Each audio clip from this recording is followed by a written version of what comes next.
Hello E39 source, my name is Mark and this is my 2002 BMW E39 540i.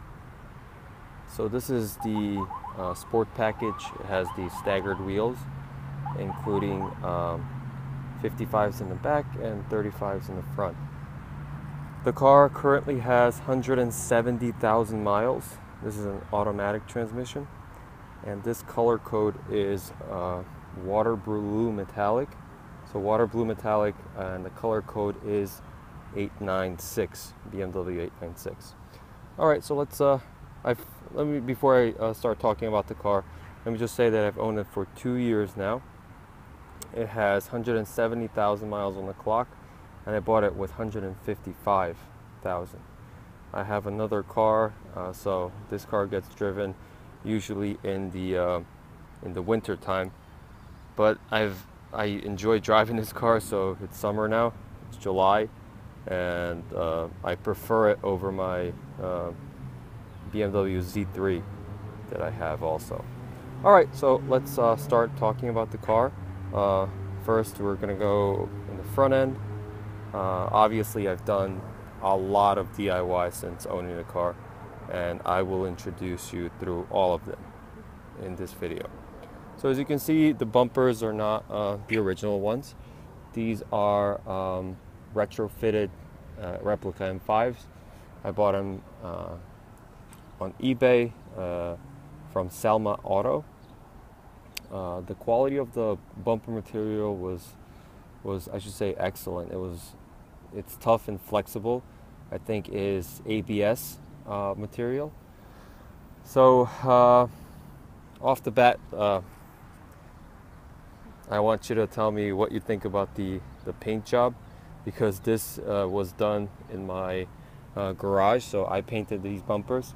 As you can see, it's not perfect. The base coat turned out to be very good, the application of the base coat, but the clear coat did not, because you need to have certain conditions in your garage in order to have this to come out good, or I should say better. I mean, if I have to do it again, I would probably do a better job, since I got some experience with spraying. That was my first ever experience with spraying, and it turned out halfway decent. But why don't you guys be the judge of it? Let me know what you think about the color match. Here's a shot from far away. I'm also going to shoot the rear bumper, so you can tell me what you think. The kidney grills are aftermarket. I bought matte black, so there they are. I think they look pretty good with all the black accents that I have on the car now. The lights here are hella original. When I did the bumper, I refurbished them, so I baked them open. I would say this is the last. It was 2002 is the last year you can bake them open. This is a March production a month for this car. So as you can see, I baked them open. I refurbished the lens. I sanded it and I put clear coat on it. And this amber corner, I took it out and I painted it matte black with Plastidip. And in my opinion, it looks good. I just think in my taste, it matches with all the black accents. Some would disagree, but that's just me.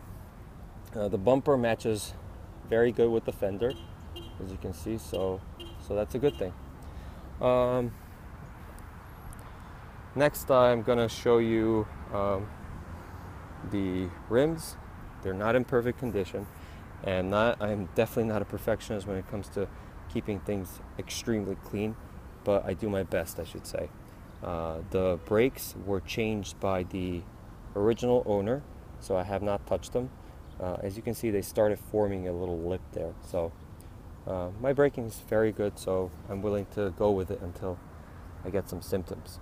I never usually wait for the light to come on. I always take the wheel off and I check the condition of the brakes myself. So let's go around the car. Here's the rear wheel. As I stated before, this is a sport package, so it has staggered wheels. Tires are Continental DWS Extreme Contact. They're in the tread life on them is probably 60%, but I destroyed the rear passenger side tire over the winter, so that's brand new DWS. And here's the condition of the rear bumper. As you can see, it's not a perfect match, but I would say it looks pretty decent. Just today I noticed that I got a scratch here. It must have occurred at work. You know, what can you do? Given the fact that the bumper DIY, both bumpers front and rear, cost me, with the paint and everything, all the materials, cost me about $500. I bought the paint from Scratch Wizard. I just gave him my color code, and there it was. A couple of days later, it was the paint and the clear coat and all the materials I needed. So I bought all of the other stuff from Harbor Freight. Okay guys, so there you go. This is the interior of my car. I would like to give you a picture of my seat, the driver's side. For the amount of miles it has, it's in very good shape. So it's not very deformed here, and the plastic is intact and no scratches. Both of these seats, both the driver's side and the passenger side, have been through a seat twist repair. So see, the passenger side seat is in excellent condition. All right, so it's no wear at all. My significant other, she weighs only 93 pounds, so she doesn't even make a dent in the seat. The rear seats, immaculate condition, as you can see. All right, so other than that, I have the wood trim with the sport package, the M wheel with 3 spokes, and then the sport seats as well. Pixels, yeah, pixels are intact on the dash. However, they are impaired on the radio. Yeah, I have a dice module in this car. I love it.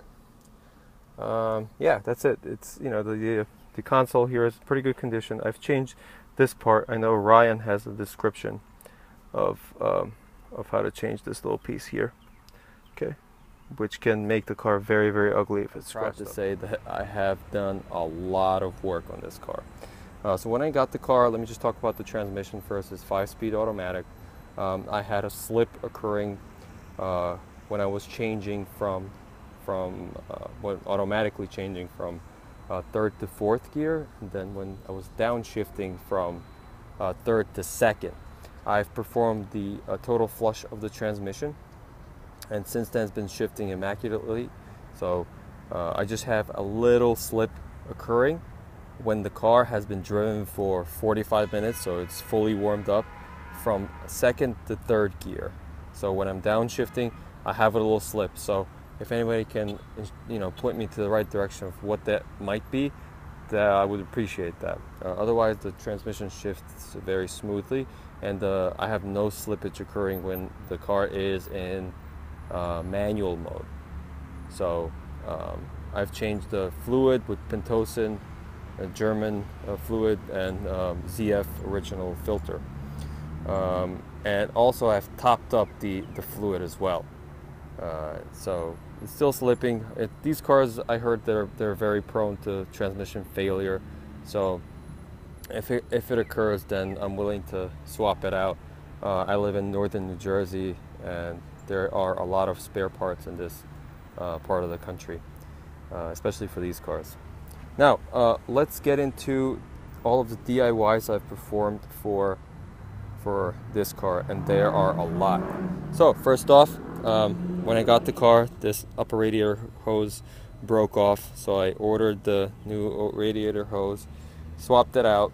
So a couple of months later, I ordered all of the parts for the cooling overhaul. Also, I have performed the power steering leak DIY. I have severed the hoses at the end of them and put new clamps, and also there's a new O-ring here, so that controls the leak, and also done the power steering flush, which is very simple because the pump has a screw on the bottom which gets out all of the fluid. the DIY that I'm most proud of that I've done. Oh yeah, I have also I put halo.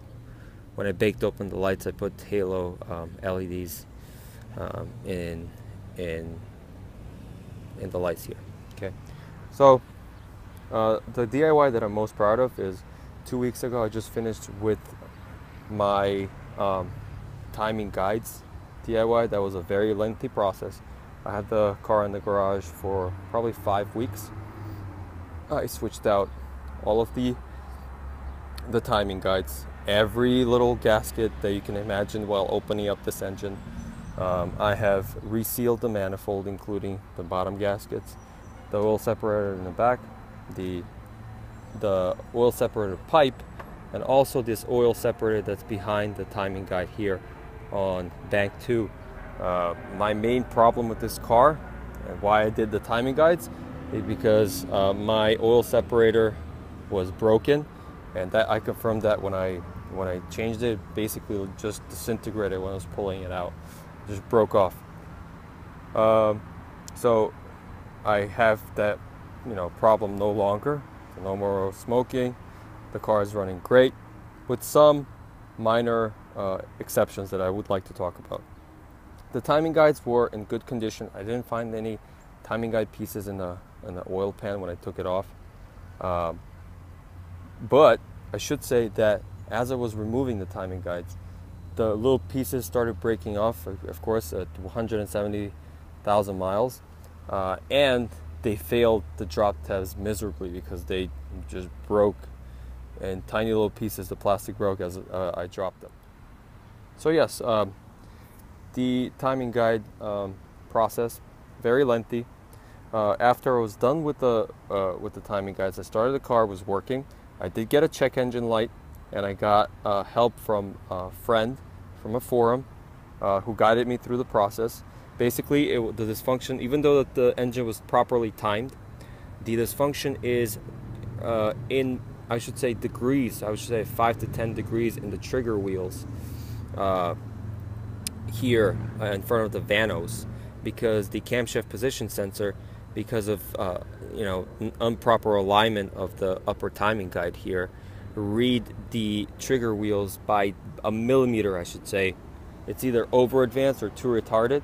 So I had to open up the valve cover here and adjust the trigger wheels, just a couple of millimeters, just as I said, that much, in order to delete the codes. I had to do that twice for bank 1 and once for bank 2.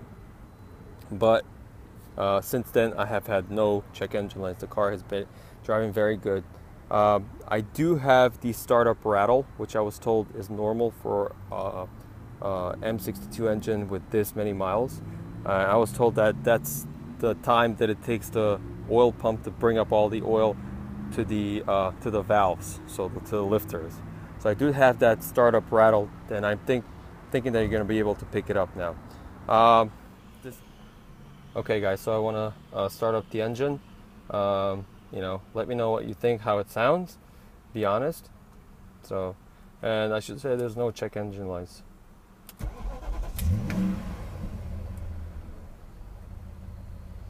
Okay, let's go by the engine bay. As you see, no check engine lights.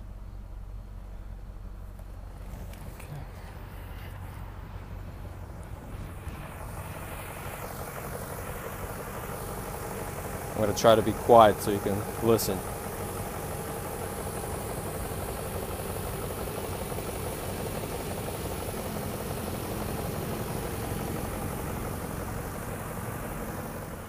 Okay guys, so that was it.